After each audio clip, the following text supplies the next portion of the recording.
Okay, guys, good morning.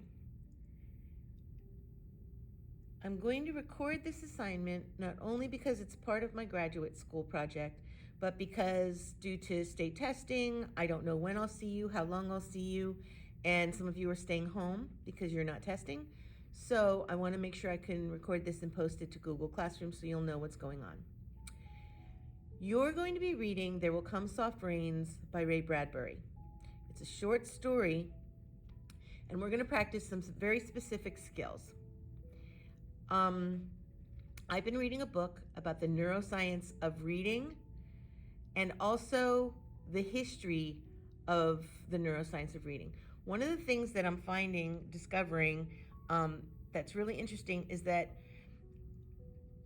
our literate culture is not genetically programmed into our brain. It is something that the plasticity of our brain learns. And the changes in our brain, how our brain has adapted to going from the oral culture of ancient Greece and Rome until we became literate, and our brain changed and made different connections as we developed alphabets and written records and learned to read. And what neuroscientists are finding now is that digital and screen literacy is changing our brains once again. That we have a different kind of neurological connection happening in our brains because of the quick and important changes that are happening in technology. So, what I want you to focus on as we read this story is close reading, close attention. The deep focus, when you fall deeply into a text without distractions, versus the superficial focus that we're used to when we're scrolling or watching video or looking at images and also texting and also listening to music, etc. The deep reading brain is something that gives us advantages, although the digital literate brain also gives us advantages.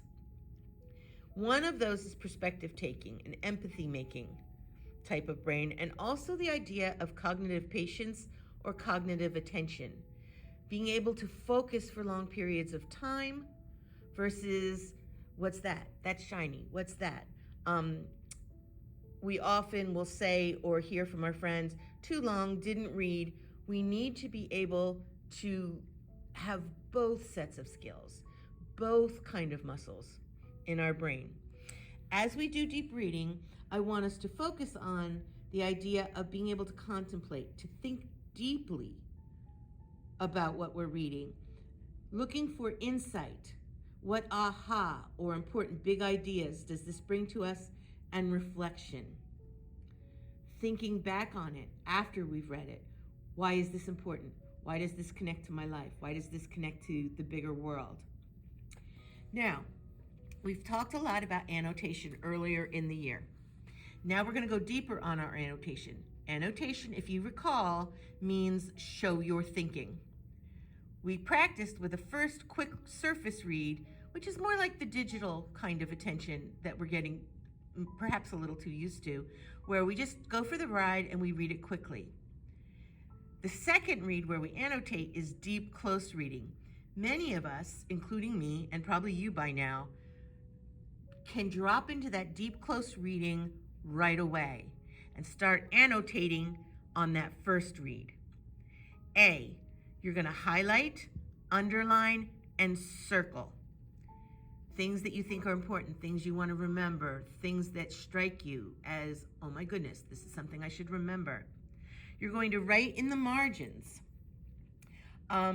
questions, thoughts, connections, a phrase or word to go deep on, key characters, places, vocabulary, events.